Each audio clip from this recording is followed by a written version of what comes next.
भगवान ने कहा कि आगे की लीला में काम आएगा। मामा जितने हुए हैं बड़े खतरनाक हुए हैं, बैठे हुए तो नाराज नहीं हुए। एक बुआ की कथा सुना दे जी। ललिता कहती हम कभी कथा सुनने नहीं जाएंगे। ये बुआ जी के हाथ जोड़े जहां बैठी हो, यही से आज हमने बुआ की कथा नहीं सुनाई। मेरे भाई भगवान की कथा, मामा जितने हुए, एक मामा हुए मारीच, एक मामा हुए शकुनी और एक मामा हुए माहल। मामा जाति में बट्टा लगवा दिया इन लोगों ने। मारीच जो है उसने, भगवान ने कहा ये आगे की लीला में काम आएगा, इसलिए उनको बिना फण का बाण, बिन फण बाण राम ते ही मारा।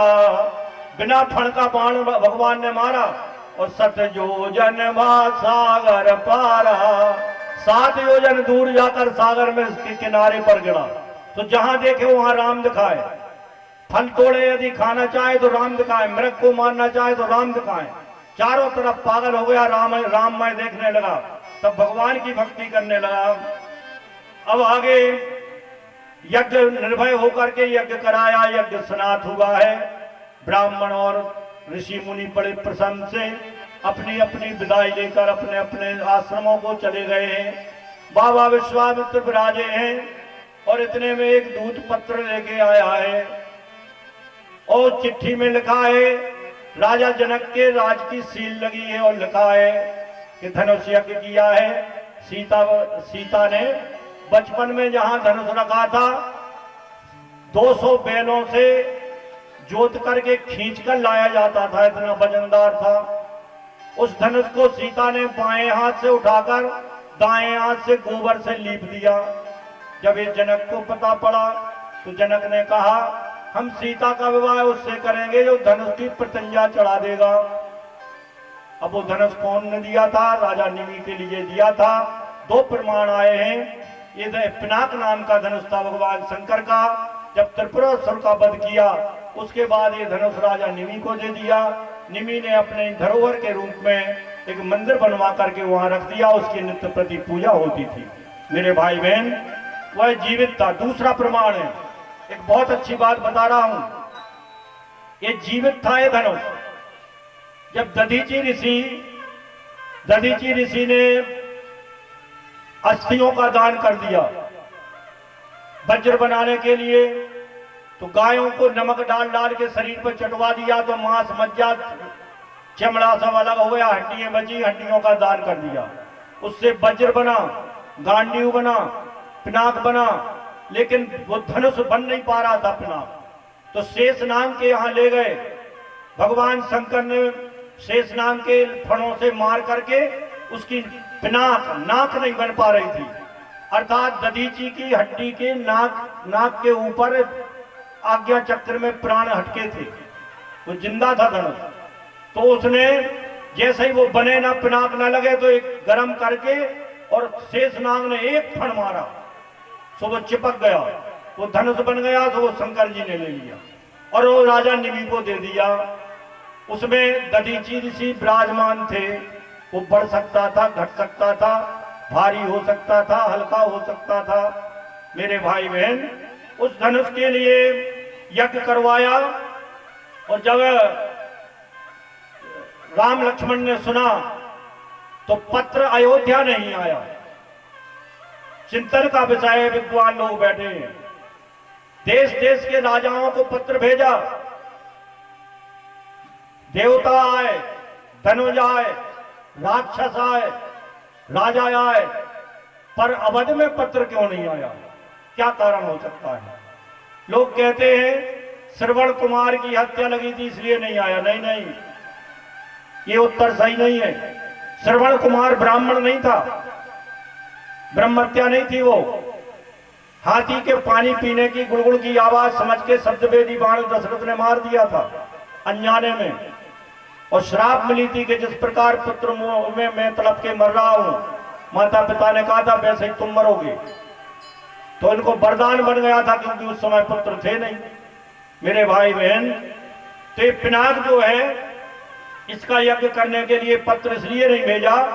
एक बार राजा दशरथ के यहां एक पत्र आया कि आपके यहाँ कोई सती नारी हो तो आकर के वो नारी तालाब में पैर रख दे, उसकी पूजा करें तो यहाँ जल के स्रोत फूट करेंगे। 12 वर्ष से अकाल पड़ा है। तो कौशल्या अम्बा शिविका में बैठकर तैयार होकर जा रही थी, इतने में सफाई कामगार एक महिला आई, सफाई करने वाली। उसने कहा, माता कहाँ जा रही हैं? कहा, जनक के यहाँ कोई सती नहीं है उस राज में, मिथिला में। मैं जा रही हूं, वहां जल की वर्षा नहीं हो रही और पानी नहीं है। तो उन्होंने कहा कि तुम्हारी एक सफाई कामगार की पत्नी ये जाएगी, आप नहीं जाओगी। और वो शिविका में बैठ के गई और जैसे ही उसके वहां पर पैर पड़ा और वर्षा होने लगी, जल से लबालब भर गया तालाब, तो उससे उसकी जाति पूछी, का मैं ढोम जाति की हूं। तो जनक ने कहा, जब वो ढोम जाति की बहू को भेज करके यहाँ जल बरसा सकते हैं तो किसी नीची जाति के राज को बालक को भेजकर धनुष न तोड़वा दें, इसलिए पत्र नहीं भेजा। तब से उस का नाम महत्व रानी हो गया। महत्वपूर्ण रानी को महत्व रानी, महत रानी कहने लगे।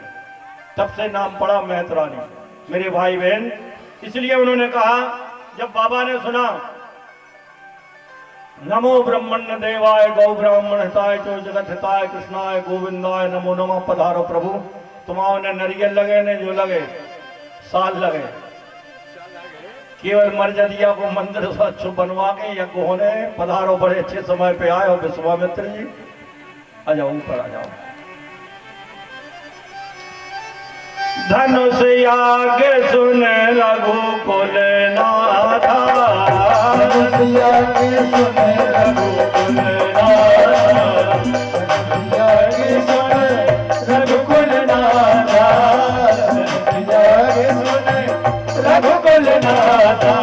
हरस चले मुनि वर के साथा, हरस चले मुनि वर के साथा, हरस चले मुनि वर के साथा।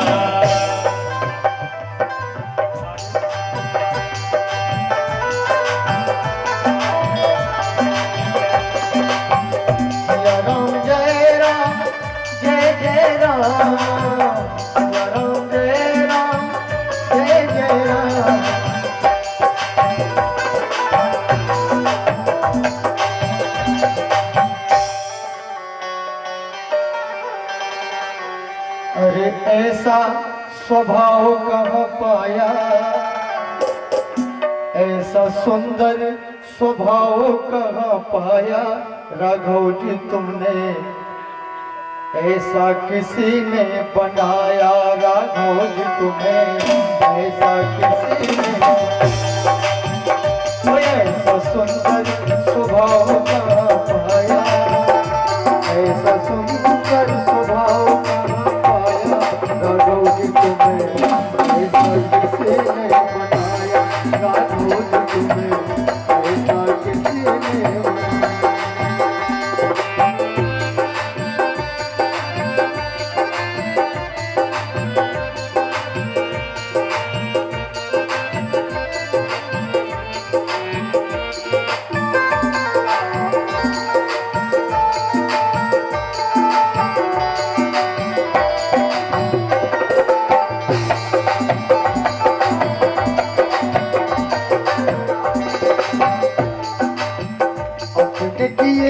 अभिमान न तुमको, अपने किए का अभिमान न तुमको, निज जन का सम्मान है तुमको, निज जन का सम्मान है तुमको।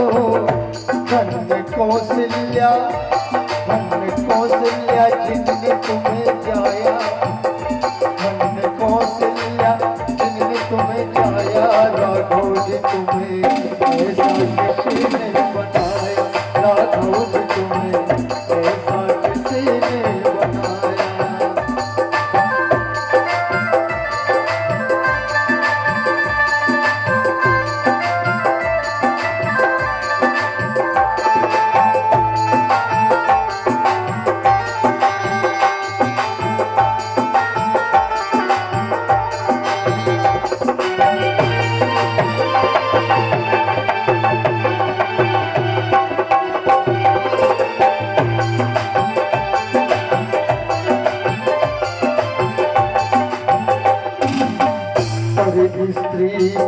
दृष्टि न डाली, पर स्त्री पर दृष्टि न डाली।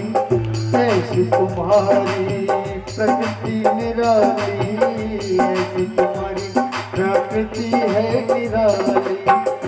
तुम्हें वाल्मीकि तुलसी ने गाया, तुम्हें वाल्मीकि तुलसी ने गाया। न गौर तुम्हें ऐसा किसी ने बनाया, न गौर तुम्हें ऐसा किसी ने बनाया।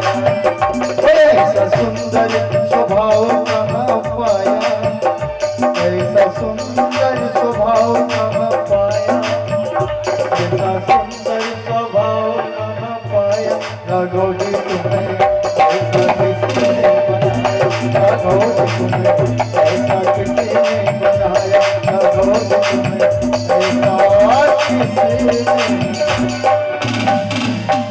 गौतम नारी श्राप बस उपल दे धर धीर, चरण कमल रज चाहती करहु कृपा रघुवीर।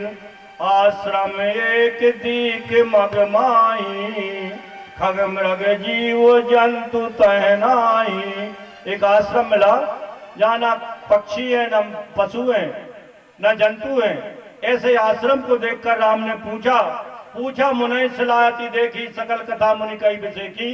ध्यान रखना, चंद्रमा को श्राप मिली, इंद्र को श्राप